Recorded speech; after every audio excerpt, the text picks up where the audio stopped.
eu vou te ensinar como funciona um motor a combustão. Qualquer pessoa vai entender depois desse vídeo, eu te garanto. Então fica ligado, já dá aquele joinha, deixa o comentário e se liga. Sejam todos bem-vindos ao meu canal.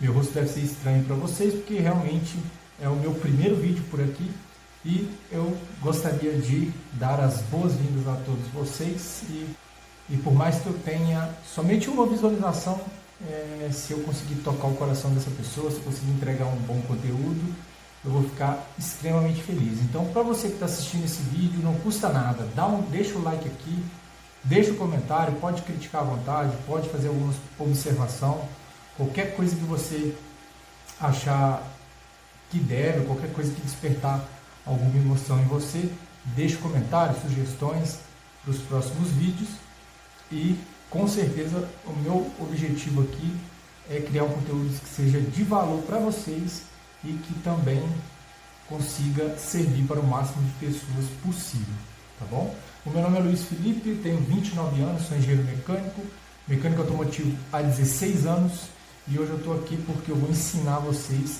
o funcionamento do motor a combustão. É isso mesmo, por mais que você tenha diversos tipos de motores a combustão, você sempre vai ter um princípio básico de funcionamento. E é isso que eu vou trazer para você aqui hoje, ok? Não perde por esperar, o conteúdo está muito legal, separei uma aula muito dinâmica para a gente e eu quero, claro, a participação de vocês. Então, qualquer coisa, deixa nos comentários, deixa o like aí para a gente e vamos lá. Depois a gente vai para a oficina, vou trazer conteúdo em campo, mas eu quero trazer para vocês, inicialmente, essa ideia de como funcionam as coisas, para depois a gente ir para o campo já entendendo basicamente o funcionamento dos principais componentes, ok? Antes de mais nada, eu quero deixar claro que o motor a combustão ele possui várias configurações diferentes, vários estilos, vários tipos de configuração, cada montadora tem as suas preferências, tem as suas tecnologias para conseguir se sobressair em relação à concorrência, mas o que eu quero passar aqui é o princípio de funcionamento básico e você vai entender como funciona basicamente todos os motores a combustão que conhecemos, ok? Não adianta eu querer chegar aqui e te mostrar o que é uma peça, uma biela, um pistão, sem antes a gente discutir e entender os principais fenômenos físicos que estão envolvidos nesse processo. Tá? A física é muito importante nesse ponto, existem diversos conceitos que vão ser aplicados nesse tipo de projeto, mas nesse caso aqui nós vamos focar nos principais que são os conceitos-chave para você entender o funcionamento básico do motor, ok? Então, eu quis iniciar essa nossa aula aqui com essa frase do Antoine Lavoisier, porque é uma máxima na natureza, na física, e todo mundo, para entender qualquer tipo de máquina, é muito importante que se tenha esse conceito tratado na sua cabeça, ok? Pessoal, o que ele quer dizer com nada se cria, tudo se transforma? Você encontra até na internet, né? Nada se cria, nada se perde, tudo se transforma. Uma frase um pouco mais completa, mas trazendo esse mesmo conceito aí. Basicamente, o que ele quis dizer aqui, na verdade ele quis dizer não, ele formulou, né, é que em termos de balanço de energia e de massa, nada pode se criar do nada, ok? Ou seja, mesmo nos primórdios do universo, mesmo lá onde tem as estrelas, bilhões e bilhões de anos-luz de distância, mesmo lá, nada que se cria do zero. Tudo tem que ter uma transformação. Então, basicamente o que ele quer dizer aqui é que a equação vai sempre se igualar entre as perdas, o aproveitamento e a entrega. O que eu quero dizer com isso? O que o Lavoisier quis dizer é que você não consegue criar nada do absoluto zero. É por isso que não existe, por exemplo, máquina com movimento perpétuo, é por isso que não existe máquina com eficiência de 100%. Então, tudo é transformação, tudo é modificação de estado, modificação da matéria, modificação de alguma energia para você criar os processos. Pode parecer complicado no início, mas eu vou ilustrar para vocês aqui e eu acho que vai ficar um pouco mais fácil de entender, ok? Pessoal, não adianta eu chegar aqui e te mostrar uma peça de carro, um pistão, uma biela, se você não conseguir entender os conceitos físicos principais envolvidos nesse processo. Como eu disse, o que eu vou tratar aqui basicamente se refere a qualquer motor a combustão que já foi fabricado até hoje, tá? Mas, como é uma introdução, eu vou mostrar para vocês aqui os conceitos, então é muito importante que você entenda esses conceitos de física. E muitas pessoas, inclusive profissionais da área, não têm isso aqui muito bem definido na cabeça. Então, se você é um curioso, se você é um mecânico querendo estudar, se você é uma pessoa entusiasta, presta bem atenção nesses conceitos aqui, porque eu tenho certeza que isso aqui vai clarear muita coisa na sua cabeça, ok? E pessoal, eu separei esses 3 conceitos principais de física aqui, que foram os que eu julguei mais interessantes, para que vocês estejam bem alinhados com o que eu vou passar aqui, e para que essas informações consigam fluir um pouco mais fácil na sua cabeça. Com o tempo você vai entender. A primeira ideia que eu gostaria que ficasse bem entendida na cabeça de vocês é o conceito de volume, tá? O que é o volume? O volume nada mais é do que o espaço que alguma coisa ocupa. Simples e prático. É isso. O volume é o espaço que alguma coisa ocupa. Pode ser qualquer cor, qualquer coisa. Pode ser um sólido, pode ser um líquido, pode ser um gás. Esse material, essa matéria, pode ser qualquer coisa, uma caneta, tá? Pode ser uma caneta, pode ser um isqueiro, pode ser um caderno. Então, se você tem um corpo, uma matéria que existe no mundo real, né? Vou falar assim para que fique fácil de entender. Esse objeto, esse corpo, ele ocupa espaço. E esse espaço ele não pode ser preenchido por outra coisa. Ah, mas se eu triturar essa caneta aqui, ela vai virar um montinho assim de plástico. Não, tudo bem. Aqui eu estou usando só para exemplificar. Imagine que essa caneta aqui fosse indestrutível, né? Então, esse corpo aqui ocupa um espaço e nada pode ocupar esse mesmo espaço, certo? Se você tem, por exemplo, nesse caso aqui, 3 copos, vejam bem, são cilíndricos, né? Por mais que tenham aqui uma altura diferenciada, esses copos são cilíndricos. Esse aqui tem notoriamente uma altura, né, bem maior aqui, esse aqui e esse aqui possuem essas dimensões aqui muito menores. Eu diria que aqui a proporção seria de talvez 50%, né? Esse aqui é metade desse e esse é metade desse. Bom, pessoal, isso aqui basicamente está te explicando que são corpos semelhantes, né? São objetos semelhantes, 3 cilindros, e esses objetos eles ocupam um determinado volume no espaço. Esse aqui um pouco maior, esse aqui menor e o outro menor ainda. Quando você observa esses 3 corpos aqui, o que nós podemos tirar dessa imagem? Podemos ver aqui que essa dimensão aqui aparentemente é a mesma, né? Então não é difícil de entender isso. E o que muda aqui é a altura, né? Aproximadamente uma razão aí de 50%. Pessoal, por um momento nós vamos fingir que esses objetos aqui são 3 fotos da mesma coisa, do mesmo objeto. Antes eu tinha esse maior aqui, aí eu vim com uma prensa muito poderosa em cima desse metal aqui e comprimi ele até chegar nesse tamaninho aqui. Em seguida, o mesmo processo com a super prensa que a gente nem tem, né? Vamos imaginar, eu chego nessa moedinha aqui. O que eu quero dizer com isso? O volume está relacionado com o espaço que o corpo ocupa.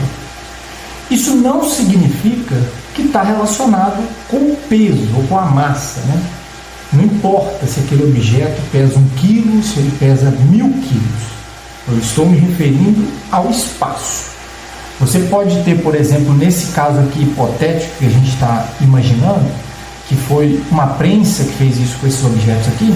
Então, basicamente, é fácil de entender que esse peso, que esse objeto aqui é o mesmo daqui. Ele só foi achatado. Ou seja, ele vai ter o mesmo peso, pode ter boa parte das suas características físicas ainda, de resistência. Talvez esse movimento não foi suficiente para alterar muita coisa ali, mas com certeza ele alterou a sua densidade, né? Que é o peso por volume. Mas o volume em si, ele não tem relação com qualquer outra propriedade de grandeza física, tá? Ele vai ter, ele diz respeito ao espaço que esse objeto ocupa. Então esse objeto aqui, por mais que ele seja o mesmo do início aqui, com o mesmo peso, o mesmo material, é tudo basicamente a mesma coisa. Mas esse objeto aqui tem um volume menor, porque ele ocupa menos espaço, ok? Frisado isso? Outro conceito muito importante, tá? É sobre a combustão. É muito importante que você entenda o que acontece durante a combustão. O que é combustão? O que acontece quando alguma coisa pega fogo, né? Pessoal, isso aqui é uma lição que provavelmente a gente vê lá na escola, mas talvez passe desapercebido no dia a dia. Muitas vezes a gente não dá devida atenção aos pormenores das coisas simples, né? Isso aqui é um simples boca de fogão aqui, ó, uma trinca de fogão aqui, e tá vendo foguinho ali, né? Mas para esse fogo acontecer, existe todo um processo químico acontecendo ali, um processo físico acontecendo ali, onde existe uma correlação entre alguns elementos, tá? Esse fogo, para ele acontecer, o que ele precisa aqui? Vamos lá, esse fogo do fogão a gás. Bom, a primeira coisa que tem que ter é o gás, certo? Primeira coisa, não tem como ter o fogo no fogão a gás sem ter o gás. Mas esse fogo, só abrindo gás, o fogo não aparece. Você tem que ir lá e bater com o isqueiro. Se o seu fogão é elétrico, você vai lá e vai acender com acendimento automático. Mas ele vai precisar de um empurrãozinho, de uma faísca. Então, nós vamos colocar aqui, vai precisar do gás, vai precisar da faísca, mas ainda está faltando alguma coisa. O que o fogo precisa além do gás e da faísca?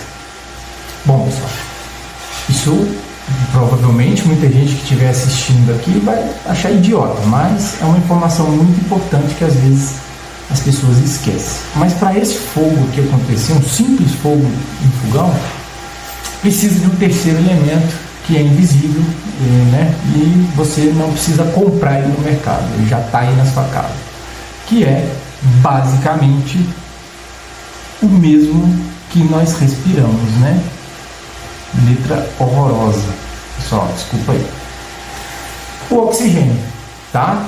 O fogo precisa do gás, ele precisa da faísca, mas ele também precisa do oxigênio. Portanto, que se você acender um fósforo, por exemplo, e colocar um copo sobre ele vai consumir o oxigênio que está dentro do copo e simplesmente vai se apagar na hora que esse oxigênio se encerrar, mesmo que ainda tenha muita madeira para queimar no palito de fósforo, né?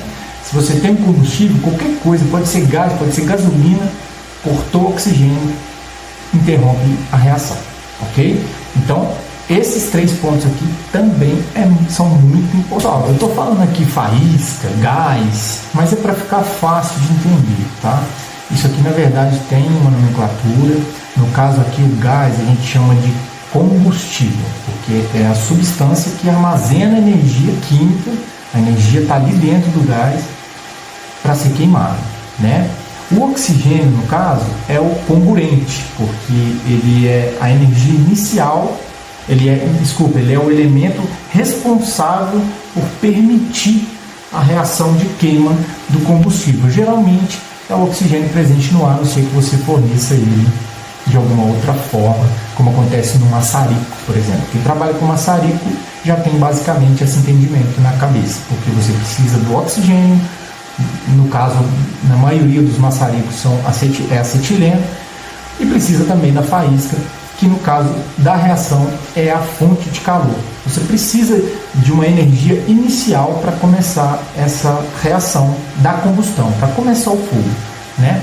Então, muito importante você ter isso na sua cabeça também, o que precisa para acontecer a combustão, e depois eu vou explicar qual que é a relação desses 3 elementos que eu vou explicar aqui, tá?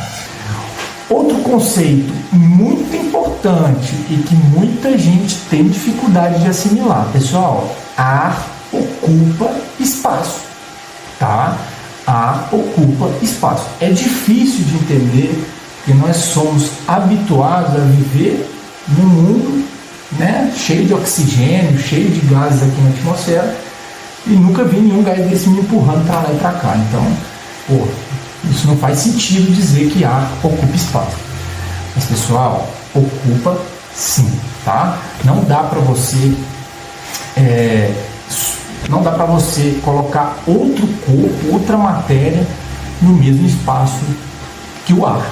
Ah, mas como é que é isso? Bom, vou te explicar melhor. Eu sei que é difícil de entender essa questão do gás, porque o gás, por ter baixa densidade em relação aos outros materiais e pela organização, né, das suas moléculas e tudo mais, ele fica muito disperso, a densidade é baixa, o volume, quando está na atmosfera, é um volume que tende ao infinito, então é uma coisa até muito complicada de se entender. Mas, galera, imagine uma seringa, tá? Vamos fazer aqui um experimento aqui, mental. Vamos provar que a seringa, que o ar ocupa espaço, a seringa. Vou desenhar aqui, pessoal, mas vocês não reparam não, tá? Estou testando a mesa agora, então talvez vai faltar habilidade aqui. Mas, pessoal, finge que isso aqui é uma seringa, tá? Ó, o êmbolo aqui no meio. Considerem a escala aí, pelo amor de Deus, tá? Ó, isso aqui é o êmbolo da seringa e isso aqui é a abertura frontal por onde sai, né, a substância ali. Vamos imaginar que você vem aqui nessa seringa e passa e cola aqui, tampa aqui essa saída aqui. Você tampou aqui. O que vai acontecer se você vir aqui e pressionar esse êmbolo para cima com isso aqui tampado? Bom, não sei se você já fez esse experimento em casa alguma vez quando criança, mas eu lhe convido, tá? Faz o teste, tampa a ponta da seringa e tenta apertar o êmbolo dela. Você vai notar que vai ficar mais difícil de você apertar. É claro que o ar é uma substância, um fluido, ele permite você comprimir ele, permite que você diminua ele de tamanho. Então você consegue, fazendo força, você consegue empurrar o êmbolo da seringa, tá? Mas você não pode negar que é a mesma coisa você empurrar o êmbolo com a seringa destampada ou empurrar o êmbolo com a seringa tampada. Isso é a prova cabal, simples, que o ar ocupa espaço. Não significa que você não consiga comprimir ele, tá? Você consegue. E aí é um outro conceito que a gente vai abordar mais à frente. Mas você consegue comprimir o ar. Só que vai chegar um ponto que você não vai conseguir mais. Pode ser na hora que estiver já quase pequenininho, mas em algum momento você pode ter a maior força do mundo, ou você não vai aguentar empurrar aqui, ou o seu dedo aqui você não vai aguentar segurar e vai vazar ar por aqui, tá? Então, essa é uma forma prática de você entender que o ar, ele ocupa espaço. Um corpo, um ambiente ou alguma coisa, um recipiente que esteja com ar é diferente de um recipiente que não tem nada, tá? Um recipiente que não tem nada normalmente são tratados como câmaras de vácuo, né? Se você tem um ambiente onde você remove o ar desse ambiente, a pressão externa, isso aí eu vou explicar depois, vai ser muito grande, aí é o que chamamos de vácuo, e ele vai puxar esse ar para esse recipiente, se tiver alguma abertura, logicamente, né? Mas voltando aqui para o principal. Você imagina a seringa, apertou, deu para entender que ficou mais pesado, ficou mais difícil, e o ar, ele está ali te atrapalhando de alguma forma. Então, se você conseguisse ir apertando, você ia ver que em algum momento você pode ter a prensa mais forte do mundo, você não iria conseguir fechar a seringa completamente, tá? É claro que isso aqui é um experimento hipotético, né, gente? A seringa de plástico, você prensar ela, apertar ela, ela pode até quebrar e tudo mais. Mas nesse experimento aqui, tratando esses objetos como, né, indestrutíveis, se você prensa essa seringa, em algum momento você não vai conseguir mais fazer essa pressão, porque chega um ponto que a matéria do ar vai estar ali num espaço tão pequeno que ele não vai conseguir mais comprimir. Isso acontece, aí pode ter gente que vai comentar aqui, mas isso dá lá no núcleo das estrelas, tá? Vamos focar mais aqui na prática e tudo mais, tá? Não se assuste não. Mas tratando em termos humanos e, né, das nossas capacidades aqui, se tratando das máquinas, chega um ponto que você não consegue comprimir mais ou fica muito instável, né? Então, vamos recapitular. Conceito de volume, o espaço que algum corpo ocupa, tá? A combustão é a queima de alguma coisa, que é um combustível, mas ele precisa também do oxigênio, que é o comburente, e ele precisa da faísca, tá? Então são 3 elementos para a combustão acontecer. Normalmente essa combustão ela gera um resíduo, né? Um subproduto. Então você tem energia liberada de alguma forma, ou algum resíduo, alguma coisa, nem que seja o carvão lá que fica lá na fogueira, alguma coisa sobra. Mas para essa reação acontecer precisa do combustível, do comburente e da faísca, né? Da fonte de calor. Passando para o próximo aqui, pessoal, eu escrevi essa frase aqui relembrando já um grande professor que eu tive na Universidade Federal de São João del Rei, que gostava de usar esse termo. O motor, ele é uma máquina térmica, né? Ele é uma máquina térmica porque ele utiliza justamente a combustão, né, para funcionar. O motor, a combustão, ele precisa da combustão, então ele é uma máquina térmica. Por que uma máquina térmica? Porque ele trabalha transformando energia e muita parte dessa energia é transferida, né, dentro do processo através da transferência de calor, do calor, né? Isso aí eu vou explicar mais à frente, vocês vão entender. Mas pessoal, por que eu fiz esse quadrado aqui? Vamos para outro exercício mental.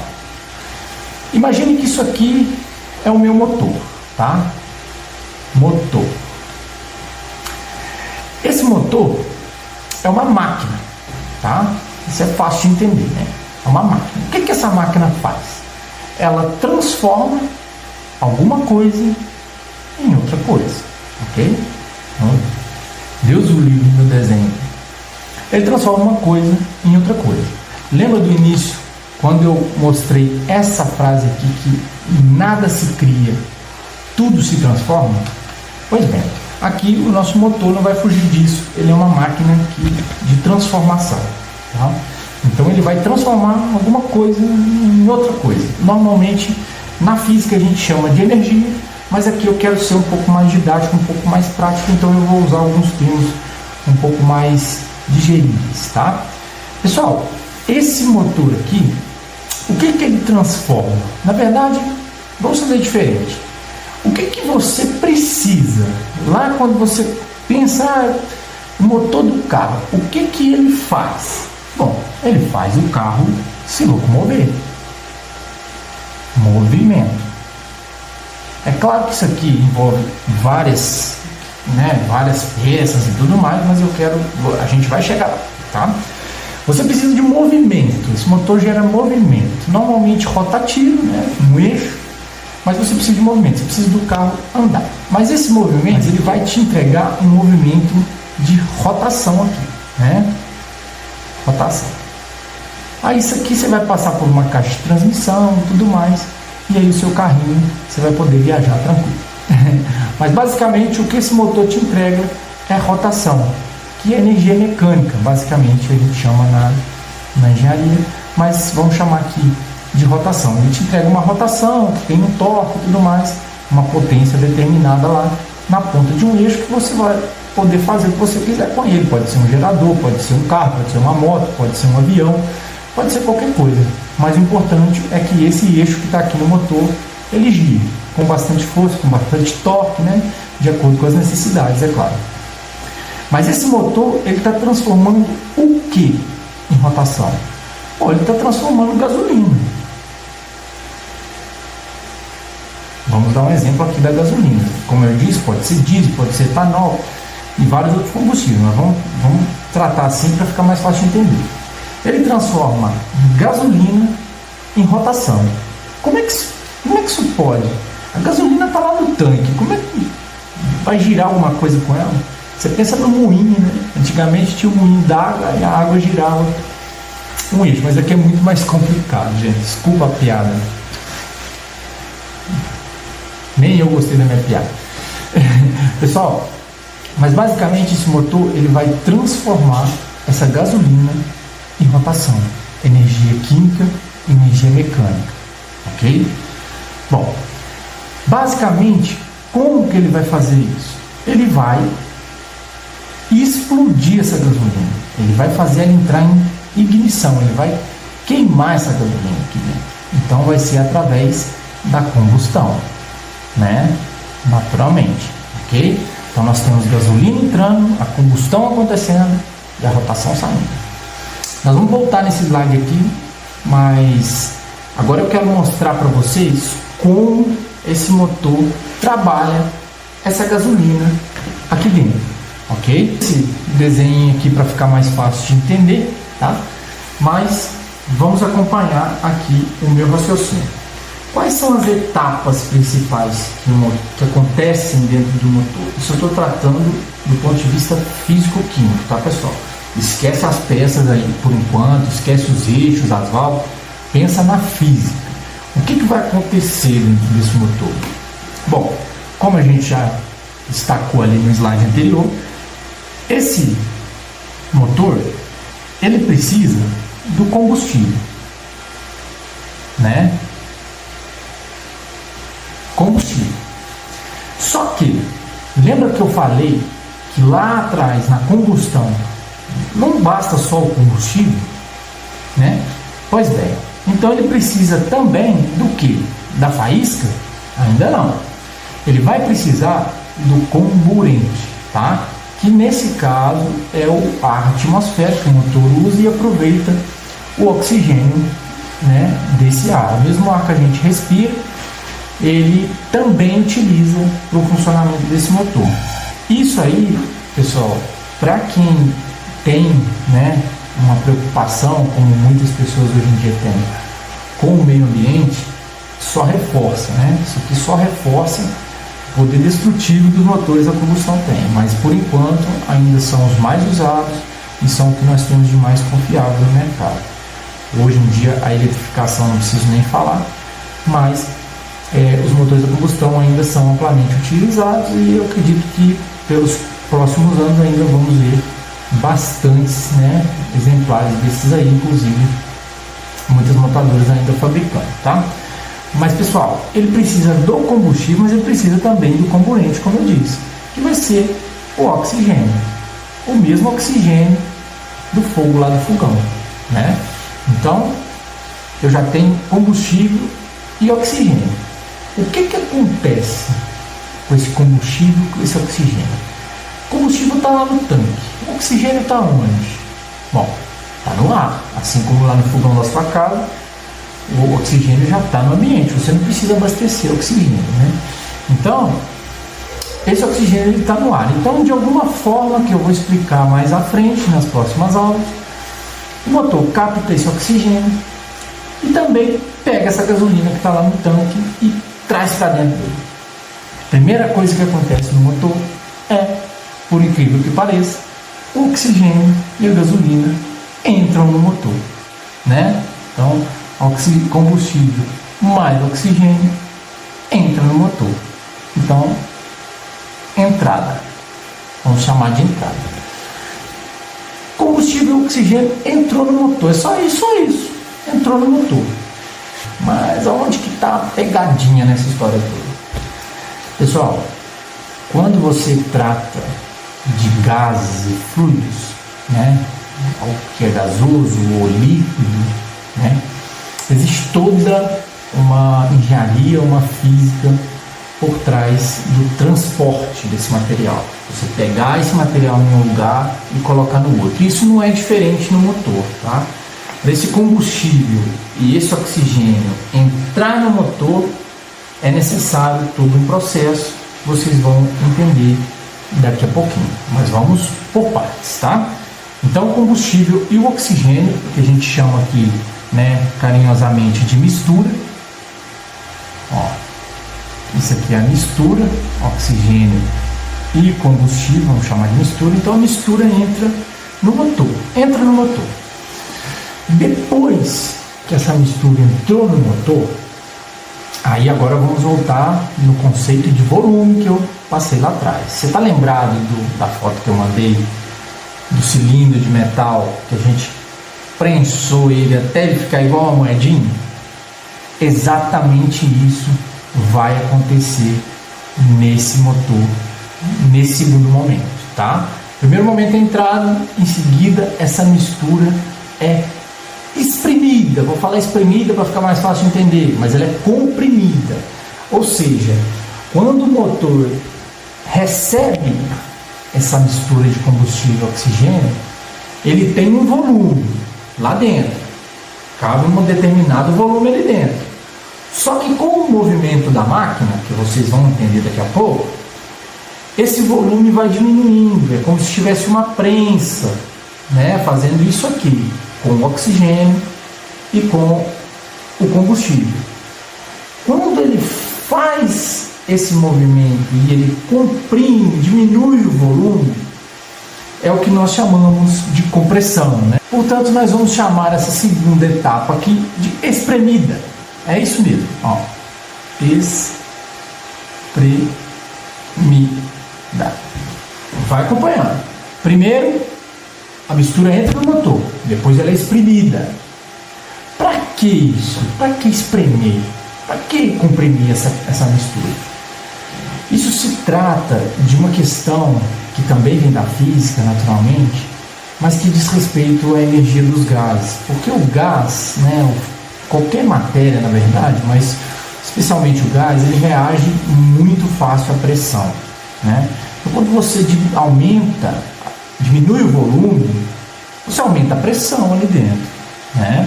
Diminui o volume, aumenta a pressão. Quanto mais você aperta, mais pesado fica, não é isso? Quando diminui esse volume e essa pressão aumenta, você concentra ainda mais energia, além de elevar a temperatura daquele gás, naturalmente, sem fazer nada. Só de diminuir o volume e aumentar a pressão, você já consegue subir a temperatura de um gás, naturalmente. Isso é um comportamento dos gases. Então essa mistura ela é exprimida através do quê? O que o motor usa para exprimir, para comprimir essa mistura? Bom, ele usa um movimento, né, que a gente chama de árvore de manivelas, né, você vai entender daqui a pouquinho, com um pistão, né? Aqui a gente não vai chamar de êmbolo porque não cabe, mas é um pistão que faz um movimento retilíneo dentro do motor e comprime, altera o volume da câmara e comprime essa mistura, ok? Então ela faz isso através do pistão e do eixo que possui o que nós chamamos de árvore de manivelas. Bom, daqui a pouquinho a gente vai começar a entender como cada etapa dessa aqui acontece, como cada processo desse aqui acontece. Mas não adianta nada, como eu disse, eu chegar lá, te mostrar um monte de peça e você não fazer a mínima ideia do que aquilo faz. Então, voltamos aqui. Essa mistura foi admitida, né, ela entrou no motor, depois ela foi comprimida, que a gente chamou de exprimida, e depois, logo em seguida, essa mistura, vamos voltar na combustão, tá? Depois que ela é comprimida ou exprimida, o que é o próximo passo? Bom, você já tem o combustível, você já tem o oxigênio. Nesse caso aqui, você ainda ganhou um aumento de pressão de brinde, né? O que está faltando nessa combustão? Está faltando a faísca, a fonte de calor, a ignição. E esse é o terceiro passo, a terceira etapa que esse combustível e essa mistura passa dentro de um motor, né? Então vamos colocar aqui, ó, nessa terceira etapa aqui, o que acontece aqui é exatamente a faísca, que é muito parecida com a do fogão a gás, tá? Se não for um isqueiro, é o acendedor do fogão ou aqueles acendedores que você compra no cabelô, mas sempre vai ter que ter essa ignição. E aqui no motor não é diferente, tá? Ele precisa dessa fonte de calor, desse estalo, dessa faísca, para conseguir completar o seu ciclo, ok? Ou seja, como que ele faz isso? Essa faísca aqui, ela vem do que a gente chama de vela de ignição.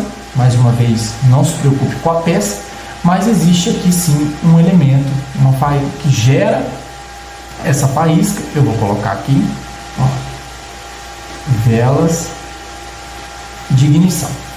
As velas de ignição têm outros componentes, tá? Mas o final, o contato do combustível é com as velas de ignição. Elas vão gerar uma faísca e essa combustão vai acontecer.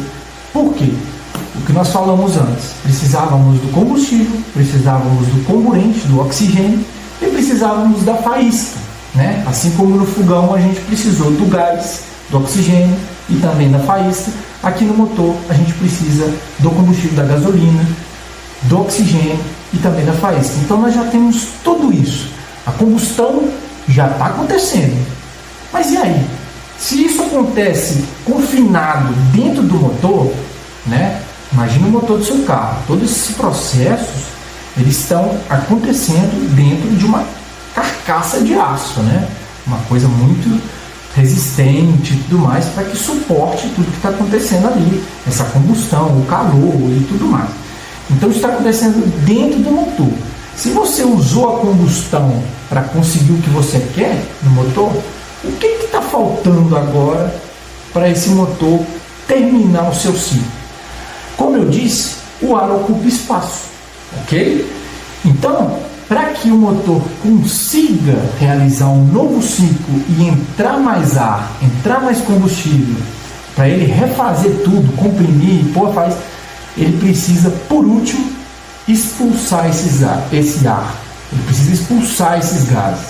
Ele precisa expulsar essa mistura. Só que aqui já é diferente. Não é mais gasolina e oxigênio. Aqui vão restar os subprodutos dessa combustão. Como eu disse, nada se cria, tudo se transforma e tudo que entrou na câmara de explosão de combustível e oxigênio vai virar alguma coisa. Ele não vai se perder, nada vai deixar de existir. Simplesmente parte da energia que estava armazenada na gasolina vai ser usada no motor e o resto vai ser jogado fora. E o que é jogado fora? Os subprodutos dessa combustão. No caso da gasolina, dos combustíveis fósseis, normalmente gera-se diversos gases que são inclusive nocivos para a nossa atmosfera. Geralmente muita concentração de CO2, alguma coisa de enxofre, principalmente carros diesel.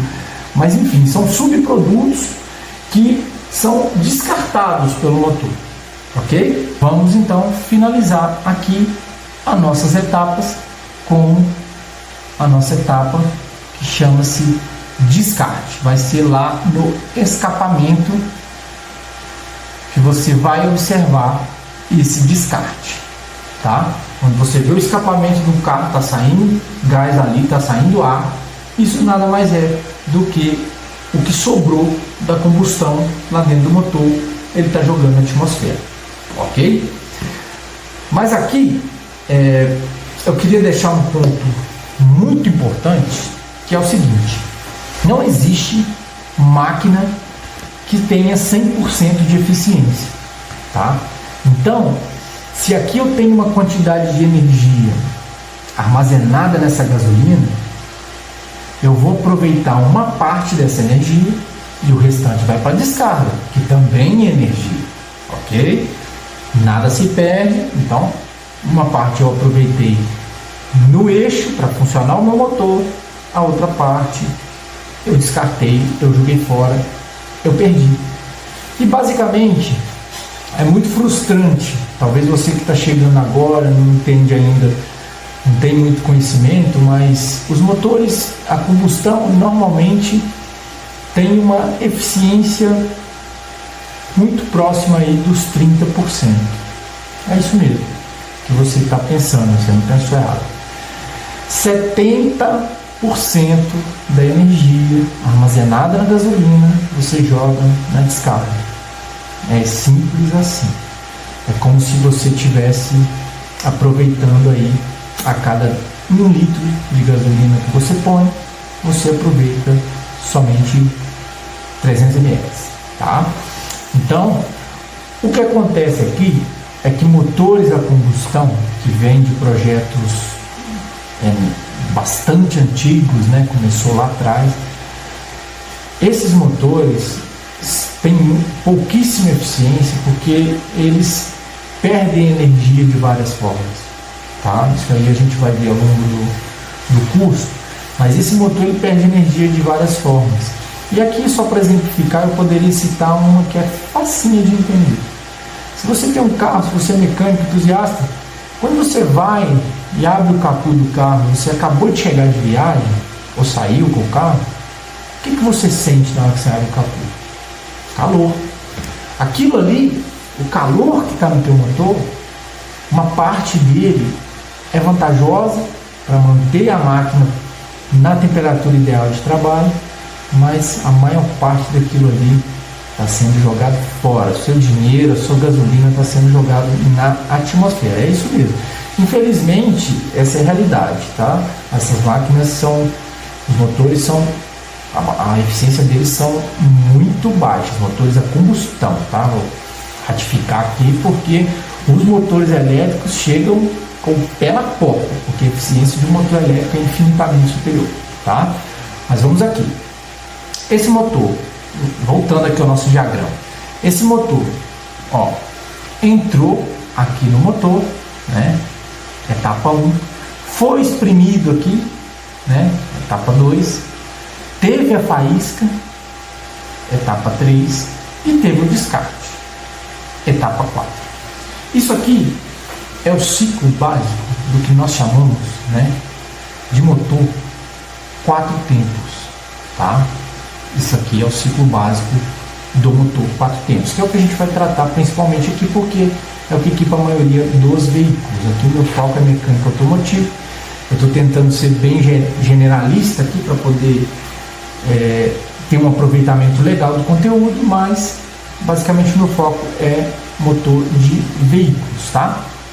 Então, esse aqui, a maioria dos veículos são equipados com motores 4 tempos, e isso que eu acabei de descrever para vocês é literalmente as 4 etapas. Cada um dessas etapas, desses quadradinhos aqui, é chamada de tempo, por isso que o motor é chamado de 4 tempos. Agora eu vou ser mais profissional, claramente, e vou substituir aqui. Você vai esquecer essa parada aqui de entrada, risca aqui.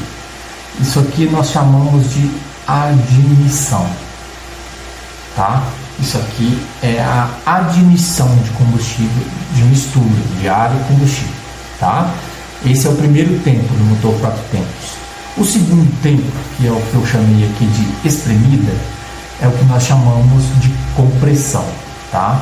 Compressão porque literalmente ele vai comprimir esse ar, vai diminuir o volume para aumentar a pressão, obviamente, e vocês vão entender depois que isso aqui também é uma consequência do próprio processo de giro do eixo de aro de manivelas, tá? Mas esse segundo tempo, a compressão, representa, né, a segunda etapa do motor 4 tempos. A terceira etapa, que eu chamei aqui de faísca, nós chamamos de combustão. Aqui, ó, esse ponto aqui é importante, vocês vão ver. Eu vou tratar desse último ponto aqui e já volto, né, na combustão, tá? Mas esse é a terceira etapa do motor 4 tempos, é o terceiro tempo do motor, é a combustão, é quando realmente acontece a faísca, é quando a gasolina queima. E aqui por último é o que nós chamamos de escape, tá?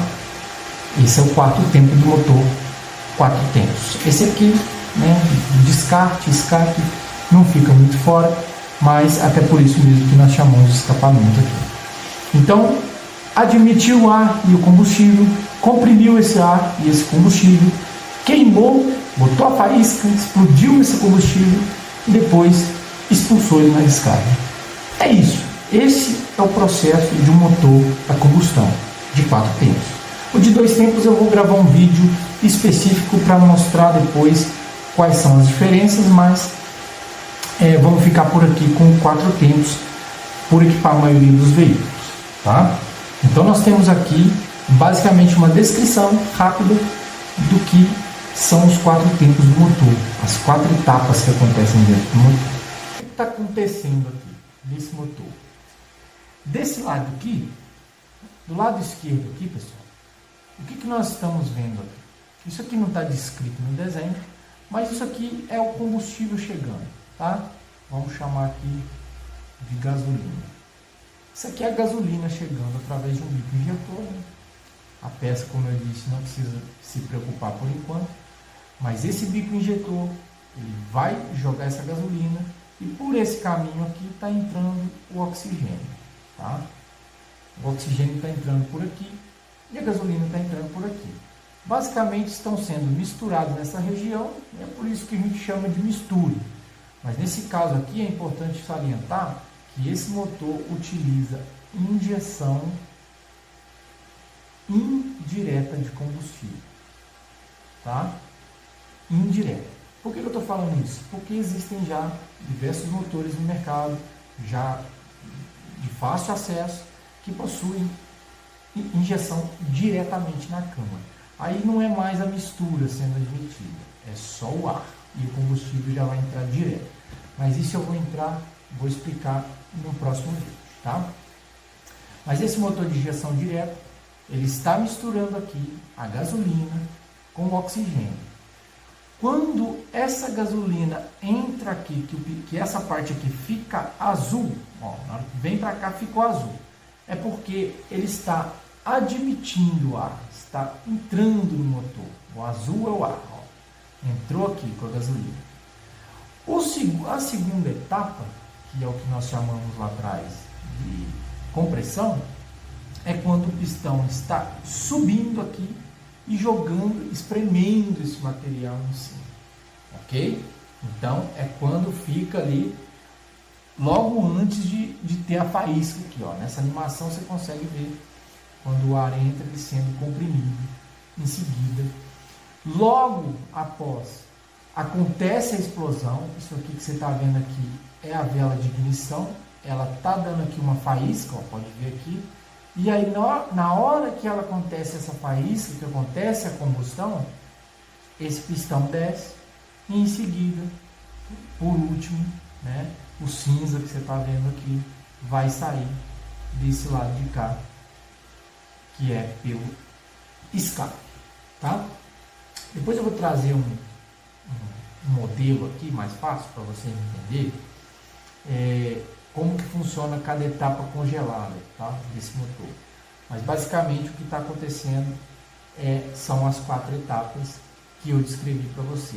Ele admite, comprime, explode e expulsa o gás. É isso. Esse é o funcionamento básico de qualquer motor a combustão. Claro, né, pessoal? Isso aqui eu estou falando da parte física, da parte teórica da coisa. Tem muito mais detalhes que eu ainda vou passar. Eu pretendo formular através do meu canal um curso completo. Eu vou explicar para vocês como funciona cada peça do carro. É isso mesmo. Basicamente é só isso que acontece no motor o tempo inteiro. Só que todo esse processo precisa ser controlado, precisa ser monitorado. Hoje em dia, todos os veículos fabricados possuem sistemas eletrônicos de controle desse processo. Antigamente tudo era mecanizado, né? Inclusive, apesar da modernidade ser muito mais eficiente, eu admiro muito a engenharia do passado, porque eles trouxeram uma forma de aproveitar essa energia muito legal, tanto que está rodando até hoje. O motor a combustão é com certeza uma das maravilhas da engenharia. E Basicamente, em todos eles, o processo vai ser muito semelhante. E pessoal, esse é só o primeiro, eu tenho muito que aprender, eu tenho certeza que eu estou cometendo várias gafes aqui, mas a minha ideia é tentar trazer um conhecimento que é específico, de uma forma que você consiga entender mais fácil e que te ajude de alguma maneira, por mais que você não seja mecânico, por mais que você seja só um curioso, mas basicamente é assim que o motor funciona na sua teoria física da coisa, do processo que acontece ali dentro. Tá? Agora, nos próximos vídeos na sequência, vou mostrar para vocês como isso acontece, como cada peça trabalha, e nós vamos por partes desvendando cada um dos sistemas desse carro.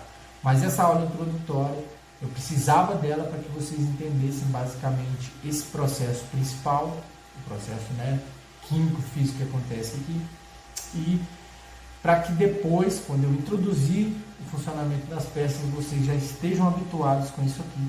Se vocês não entenderam, tenta revisar, assiste de novo, ou então deixa nos comentários aqui que eu tento te ajudar, tá? Se eu conseguir ajudar todo mundo, que quiser, que tiver curiosidade, deixa um comentário aqui, que eu vou tentar te passar alguma coisa, alguma dúvida que você tiver, você pode deixar aqui. Se eu não conseguir responder no comentário, depois eu tento tirar um tempinho, gravar um vídeo especial só para responder o pessoal que foi interagindo com a gente, tá? Pessoal, eu queria agradecer se você ficou até aqui, né? Meu primeiro vídeo, estou aprendendo, tenho muita coisa para melhorar, tenho certeza, talvez não só a minha didática, mas a parte técnica, tenho que melhorar às vezes a minha câmera, o meu microfone, mas a minha intenção aqui, principal, é te passar uma boa informação, tentar te entregar um bom conteúdo, que você consiga aproveitar isso aqui de alguma forma, que consiga responder alguma pergunta que está na sua cabeça, ok? Mas, ó, fiquem ligados, acompanhem o canal, ativem o sininho, vocês vão ter acesso a diversas aulas como essa, diversos cursos de forma gratuita, tá? E eu pretendo, no final do curso, para quem ficou aqui, ó, o presente, no final dessa série de vídeos que eu vou trazer sobre o funcionamento do motor, eu vou gerar um questionário, tá? Se você tiver afim, se você tiver interesse, você pode responder lá. Se você conseguir atingir o nível de proficiência, eu vou te mandar um certificado no seu e-mail, tá? Um certificado simbólico, você não vai ganhar um emprego na NASA por isso, mas garantindo que você participou desse webinar, que você está participando desse curso, que você está entendendo, e principalmente que você captou as mensagens, que você conseguiu entender basicamente, assimilar aquilo que eu falei, ok?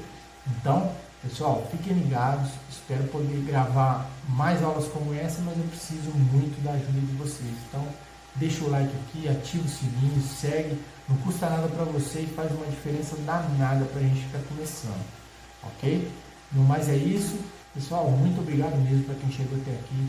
Compartilhe esse vídeo, solta o link aí nas redes sociais, que ó, tem muita coisa boa por vir, esse canal que está só começando, e ó, cada dúvida ou sugestão que vocês tiverem aqui, para mim vai ser muito especial poder atender, responder. Se tiver que xingar também alguma coisa que eu falei, alguma coisa errada, pode falar à vontade, mas a minha intenção aqui é ajudar de graça, sem cobrar nada. Então, espero que eu consiga conquistar esse objetivo, consiga trabalhar junto com vocês para cada dia melhorar os nossos conteúdos.